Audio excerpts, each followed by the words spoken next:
Hello and welcome to another,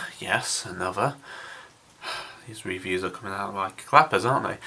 Anyway, another review, and it is the Hasegawa, the 148th Nakajima B5N2 Kate, yeah that's right, yeah, Kate, whichever, a Type 97 Carrier Attack Bomber Model 3. So this is the N2 version, okay, so there was the N1 and this is the N2 version. I said N for November, so before you ask. Just having a look, I've seen a bit of it, guys. I haven't had it out the bags yet, but might be a few pieces loose because I noticed when I had a look through the bag, some pieces fell out. So, when I mean pieces, I mean tiny little pieces, like radio compartments and that lot. Kind of annoying. But anyway, so just having a look. Model length is 215 millimeters, wingspan 323 millimeters, pieces 110. So it's not too much in there. It's a fairly new model, copyright 2000, Hasegawa, made in Japan. There we are. So as you can tell, most of it is in Japanese, and that's how it comes. So the box art's actually pretty nice. I don't know who printed it, but I don't know.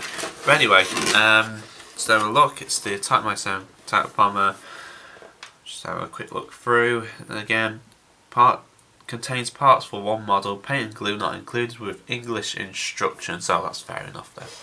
So your kit number, if I find it, is 09076. There we are. So I picked this up for £20. That's the cheapest I've ever found this kit. So guys, unless you can find cheaper, good luck on you.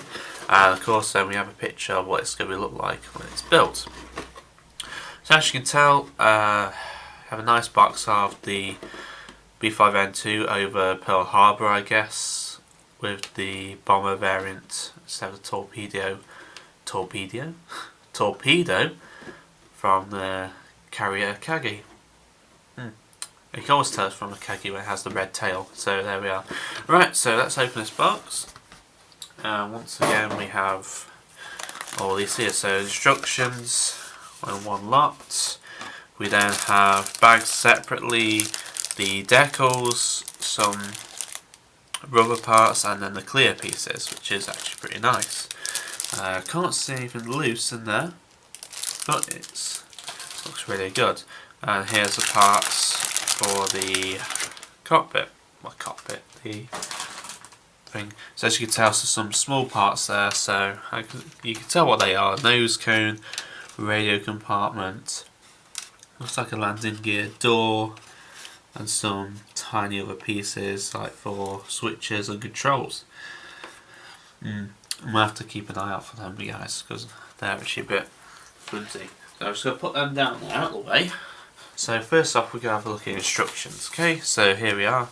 So we got in Japanese and English. Okay. So that's a nice. Trouble is, it's printed in black and white. So that's kind of one thing we don't normally see now in. Well, we do see actually, but preferred not to see black and white coloured images of aircraft models. Okay, so that should be this. In 1935, the Imperial Japanese Navy commissioned both Mitsubishi and Nakajima with the construction of prototypes for a project entirely titled Type 10 Carrier-Based Attack Bomber. It's a long name. Just skip her for a bit. Let's read. The Type 97 was given retractable landing gear and narrow fuselage seating 3 crew members in a tandem with the pilot in front. Upward folding wings made for improved storage capacity on a cramped carrier decks. That's really... Okay, so another quick look at this. Okay, the B5N2 data, crew of 3, wingspan 15.518 meters, length, 15,518 meters. I don't know. I'll give up, guys. I'll give up. So okay, so we got the parts call outs. and it says parts for not use. 1, 2, 3, 4, 5, 6, 7. That's all. So pretty much you need the whole kit basically. So there's a lot in there. And then of course you've got your, tell you what, turn it around. So then you got the paint callouts there, and by the looks of it, it's just Mr. Colour, I guess. Now you do your paints them, but it's got all the titles of what colours which. And that's really it. So basically, we start off with the cockpit, as always, with an aircraft. And straight in there, you have all this detail. Guys, look at it. I mean, it says here. So you have all the components for the seats. You've got rudder pedals, gear sticks, throttle levers, radiators, all the nice things. And then you even have a radio compartment for the radio operator, of course, naturally. Now it says here apply decal. So for the seat, it's okay. If that's the case, it needs to be drilled out, which some aircraft did.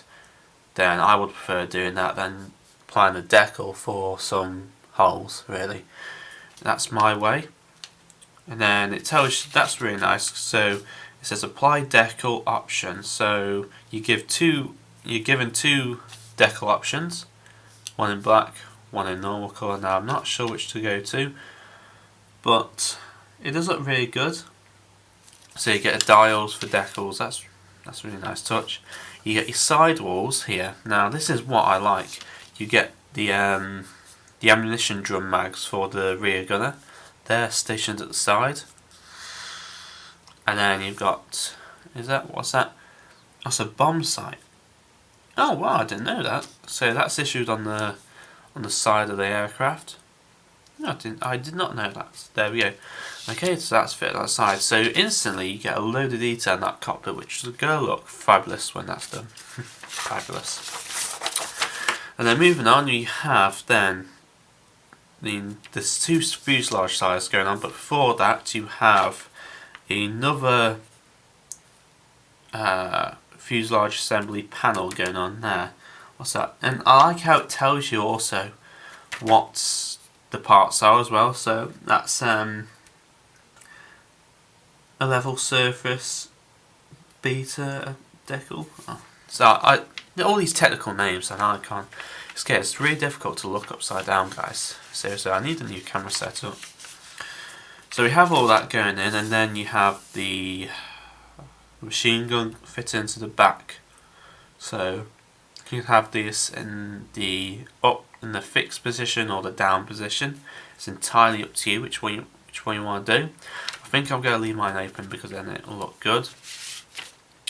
So it says here then you have to cut some parts out of the wings to put the lights in. They go in like so. You can have the landing flaps in the down or up position, which is again nice. The ailerons, the elevators and the tail are all in one piece, so naturally you can't have them in different positions. So then you move on, you have, what's this?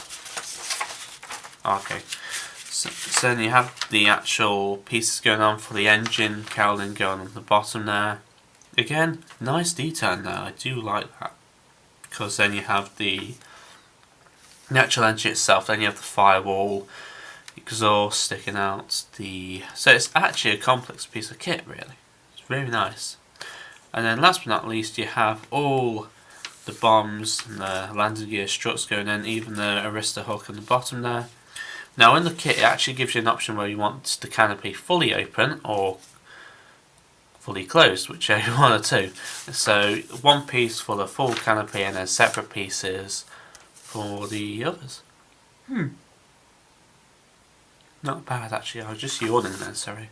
It's actually very early in the morning, I've got a lot to do, so I just thought I might do a quick review and see where it goes off. So it's as simple as that, guys. So that is really the kit. Now in the kit itself, you get two marking options. Okay, so I think I'll be doing this one, which is the boxed out one. This is from the Akagi first attack wave. Tell you what, I'm just have to quickly look upside down for these. So we got the first attack wave, Commander's aircraft, the Pearl Harbor, and December the 8th. I think they have got the dates wrong on that. I think it's supposed to be Japanese time they've done that in. Okay, so as most of you know, Pearl Harbor is December the 7th, so it must be Japanese time for December the 8th for the Pearl Harbor attack. Okay, so I'm just going to read what it says. December the 8th, 1941. Captain Matsukai Mitsu, the pilot, Commander Frijo Mitsu, the observer, and Airman First Class Mizuki Noribu, or the radio operator. So I like how they've actually gone into detail of the actual pilots who actually flew this aircraft. That is actually really nice, because then that can help with research at the end of the project. So naturally they're all black and white colour schemes, so you have to look on the colour callouts to actually see what they are. Again, nice. And the second but not least one is from the aircraft carrier Soryu. The first attack wave, Pearl Harbor, December the 8th, 1941. Warrant Officer Satu Haru, pilot. Airman First Class Kanai Noburu, observer, and the Airman Second Class Handa Yoshikazaru, the radio operator. Now this one's nice because it's got I think this is similar to the Airfix kit actually, because it has the actual green camo, and then you have light splodges of 113, which it is. Let me just have a quick look. 113 is Earth, so you have two different marking options which are really nice. You have the aircraft carrier Akagi, which has they both have black cowlings. You have the standard green camo and light grey earth underneath. Light grey underneath with the red tail. Or with the Soryu, you have again black cowling. It's painted entirely green, light grey on the side, but it has splodges of dark earth. That is really nice, guys. So two interesting colour schemes there which you want to do. So that, guys, is the actual instructions done. So it does look really good, guys. I'm not going to lie to you. So now we have the words going on my head now. Have the decals and the clear parts just going in there. This is actually pretty a lazy review, if I'm honest. So again, there's no flash anywhere. They are really, really clear, so I think masking would be needed for them. So basically you have the one-piece canopy here. The rest are for the open canopy. You have an armoured plate in here, which I didn't realise had, and then you have some windows for the side and the bomb bay underneath. And of course, not forgetting the landing lights for the wings. That is really nice, guys. As you can see, it's clear. No problem whatsoever. So I'll just put down the side there, so I'm just going to keep them safe. You have the poly parts there, nice rubber, intact. And then the decals, well, I'm going to have to be honest, they've yellowed quite a bit, so they'll come out. So they've yellowed quite a bit, but they are glossy, very glossy. So I think sticking them in the window would look really good. Now, going back to what I said earlier, the dials on here, they are actually really nice. So you can either have the black parts going on, or the clear parts which are going on. So basically, I think I'd prefer to have the clear parts and then cut out the roundels and stick them into the actual moulding, because, well, I don't know what the instrument panel's like yet, but I would prefer that. And then what's really nice along here, you actually have, oh, actually, that's pretty good. So not only do you have the ones for the aircraft Are you sure there's only 3? Let's have a quick look at them. Okay, so there's only... Oh. Oh, that's nice. I did not know that. No, I can't see anything here. Oh, that's good. So even though there's only 2 marking options, they've given you a number of decals here for colour-coded different... Yeah, just give you different number digits for if you want to choose to do different aircraft. That's really nice. That's a nice touch, Hasegawa. I was going to say Tamiya there, God. So, wow, that's really good. That's nice. Well done. So I'm just putting everything in bags to keep everything safe, because you know what these clear parts are like, they'll just do pretty much anything, anywhere. Okay, so that's clear parts going back in there. Be careful of them, they are actually very fragile on the sprue, guys. And through the clear parts there. And out there. So pop them in the box before I lose them. Right, so now going to the actual parts now. Okay, so the bag is here. So there should be a hole somewhere, so I'm being careful of that.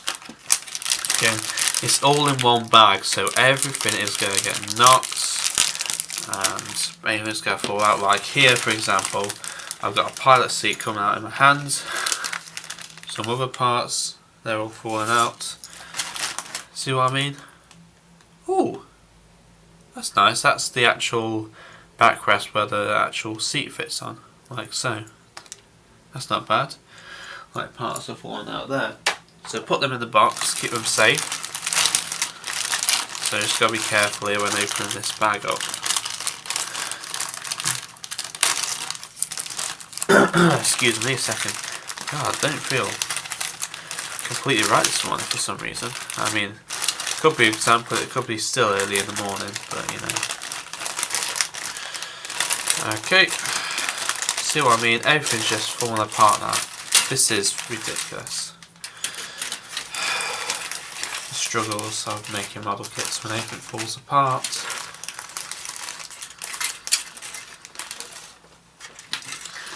Okay, so we got parts lined everywhere, guys.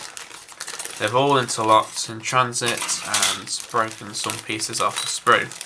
Like here, for example. And you even got a landing leg in there. That's really great. So I've got 2 landing legs off the sprue. And you're left with all these pieces. Wow, great. So let's clean up a bit. Right, come on. Let's all clean up. And let's put them over there. And let this pilot seat just sat there. See, this is why I think people would prefer having everything bagged separately, guys, because then nothing will get broken and everything will be intact and blah blah blah blah blah. So there we are. So, right. Oh, that's nice. That's the engine cowling. Okay. Oh, wow. There's some nice detail in that. It might, by the looks of things, I think it might need a bit of wash in soapy water, as they say.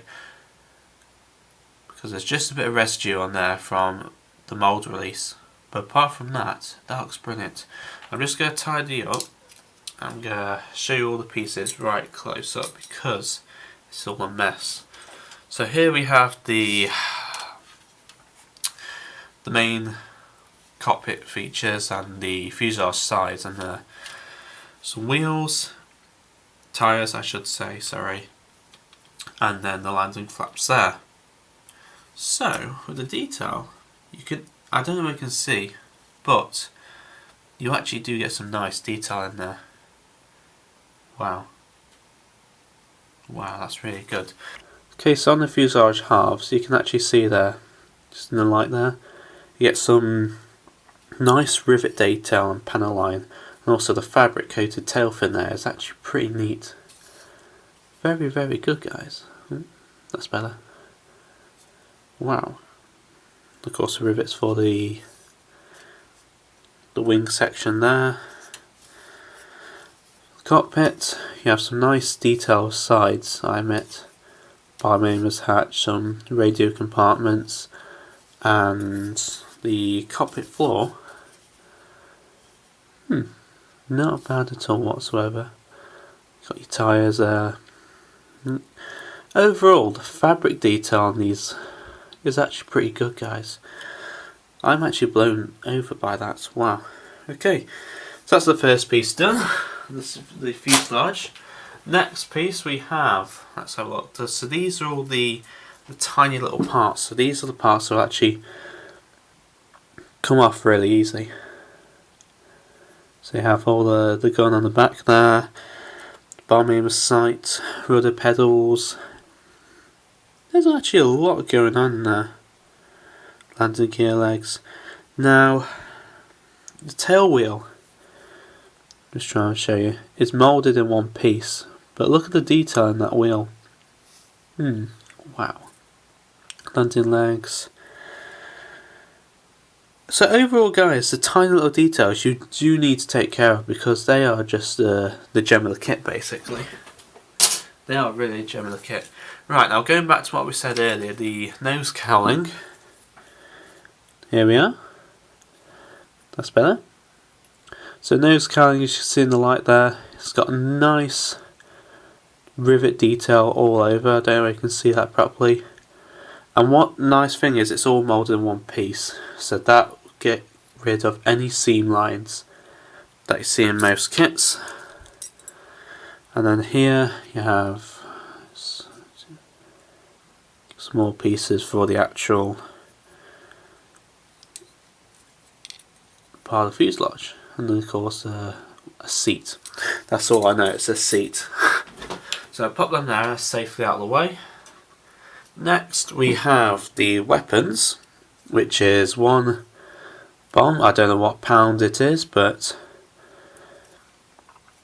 again, oh, that's nice. So you actually do get some wiring on the bomb. Let me just see. There we go. So we do get some nice wiring for the release mechanism. And of course for the tail there. Oh, actually that's a good thing. What I've noticed is that this tail is actually fixed to the back of the bomb instead of just the fins attached to there. So that avoids, again, seam lines again. No seam lines. Wow.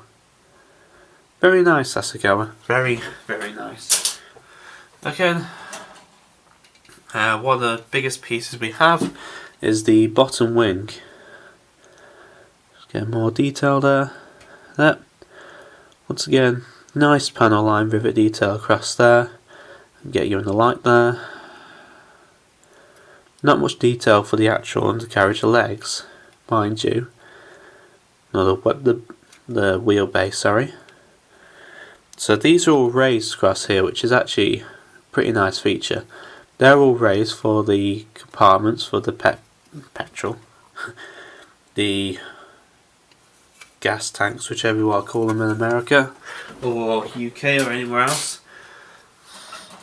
Then here, so we do have some parts missing from this piece, so it might be some there.